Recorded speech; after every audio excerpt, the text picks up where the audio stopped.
Slowing down for a second and processing the trauma, something that many of those who rushed to volunteer after the 7th of October never did.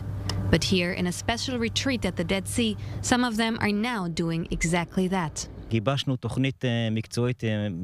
equip them with professional psychologists. I think it includes the best ones in the country. And we turn to organizations like Zaka, the unit that identifies the bodies, volunteers who saw difficult things. We want to give them coping mechanisms and a place to process their experiences. He offers 2-day workshops at a Dead Sea resort where participants can open up, share their experiences with psychologists, and finally enjoy some quiet in nature. For Kravitz, a retired naval captain, founding the initiative was about preventing post-trauma in society and doing something himself in order to help. When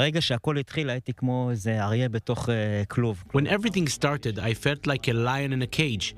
It's the first time that Israel is at war and I'm not in uniform.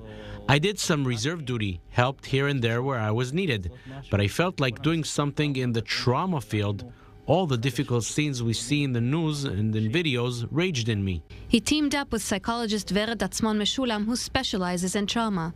Today, she's receiving a group from the kibbutz movement. The participants help the communities in Israel's south in the aftermath of the massacres.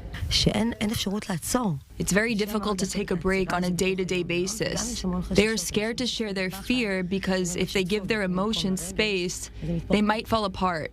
We are meeting in a safe space and we have time. The time frame of 2 days enables them to let go of the layers, knowing that they can leave some of those layers on in order to return to their lives the next day, but with the feeling of relief. Osnat Chaviv Gal, who works with the kibbutz movement, coordinated funerals for murdered kibbutz members from the Gaza border area. More than 380 in total in less than 3 months.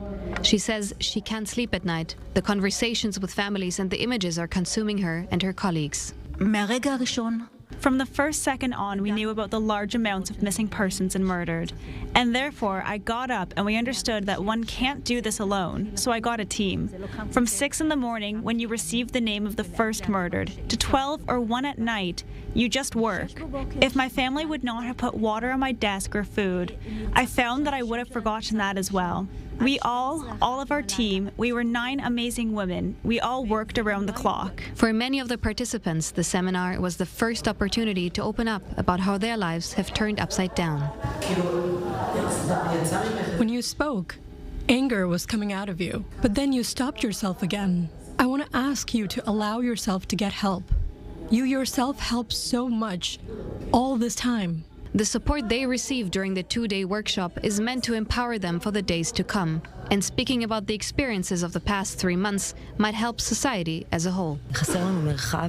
We are missing space and opportunities for respectful conversations where it is allowed to have different opinions. Creating brotherhood despite different opinions is the result of psychological processes that we can train.